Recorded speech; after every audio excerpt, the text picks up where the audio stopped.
Hello friends, இன்றைக்கி தக்காளி rice வந்து வச்சேன். அது வந்து எனக்கு அம்மா வந்து இப்படி தான் வைப்பாங்க. நீங்கள் எப்படி வைப்பீங்கன்னு உள்ளதை கமெண்ட் பண்ணுங்கள். நான் வைக்கிற ஸ்டைலை வந்து நான் உங்களுக்கு காண்பிச்சு தரேன். பார்த்தீங்களா, ரொம்ப கலர்ஃபுல்லாக ரொம்ப நல்லாயிருக்கும், டேஸ்ட்டாக இருக்கும்.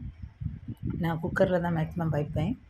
ஏதாவது பொன்னி ரைஸ் அல்லது சின்ன ரைஸ் எல்லாம் வச்சு யூஸ் பண்ணி வச்சா ரொம்ப டேஸ்ட்டாக இருக்கும். இதில் வந்து எதெல்லாம் வேணும்னா தக்காளி, பச்சை மிளகா, அப்புறம் வந்து பெரிய வெங்காயம் இவ்வளவும் நம்ம வெட்டி வச்சுக்கணும். நான் வந்து ஒரு 3-4 பேர் கணக்காக்கி இது வந்து இது பண்ணி வச்சுருக்கேன். ரைஸு பார்த்திங்களா, சின்ன ரைஸ் வந்து ஜீரக பொன்னி அந்த ரைஸ் எடுத்திருக்கேன். கரெக்டாக 1 கிளாஸ் ரைஸ் தான் எடுத்திருக்கேன். கொஞ்சம் தேங்காய் பால், ஒரு முறை, அதாவது ஒரு தேங்காயில் பாதின்னு சொல்லுவாங்களே, அதில் எடுத்து அது கணக்காக்கி தேங்காய் பால் எடுத்து வச்சுருக்கேன். கொஞ்சம் வந்து இது கரம் மசால் பொடி, இது வீட்டிலே நான் பொடித்த பொடி, இவ்வளவும். அதுக்கப்புறம் நம்ம வந்து என்ன செய்கிறோன்னு பாருங்கள். கொஞ்சம் நெய், 1 ஸ்பூன் நெய். அப்புறம் வந்து அதில் நம்ம வந்து இஞ்சி வெள்ளைப்பூடு பேஸ்ட்டு கொஞ்சம் போடுறோம். போட்டுட்டு நல்லா அந்த பச்சை ஸ்மெல் போகிற வரைக்கும் நல்லா அதை வந்து கிளறி விடணும். அதுக்கப்புறம் நம்ம அரிஞ்சு வச்சுருக்கிற ஃபஸ்ட்டு வெங்காயம் போடணும். வெங்காயம் போட்டு உப்பும் போட்டால் கொஞ்சம் நல்லா அது வதங்கும். நல்லா வதக்கிட்டு அதுக்கப்புறம் பச்சை மிளகா, தக்காளி எல்லாம் போட்டு நல்லா கொஞ்சம் நல்லா வதங்கணும். நல்லா வதங்கினா தான் அது வந்து அந்த டேஸ்ட்டு வரும்.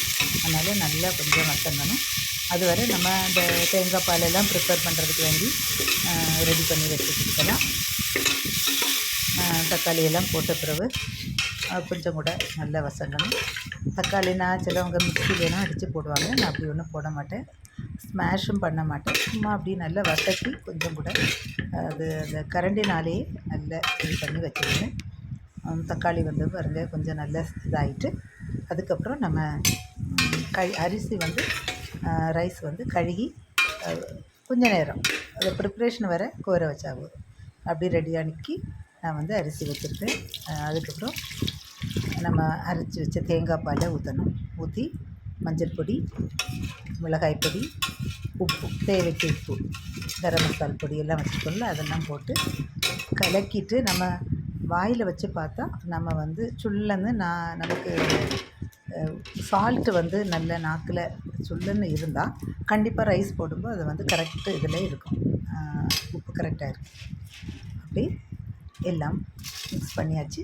அரிசி போட்டாச்சு. அரிசி போட்டு கரெக்டாக நம்ம 1 கிளாஸ் அரிசினா சில்லி பவுட்ரு கொஞ்சம் போட்டால் போதும். ரொம்ப எரிப்பு வேண்டாம். ஏற்கனவே நம்ம பச்சை மிளகாவும் இருக்குது.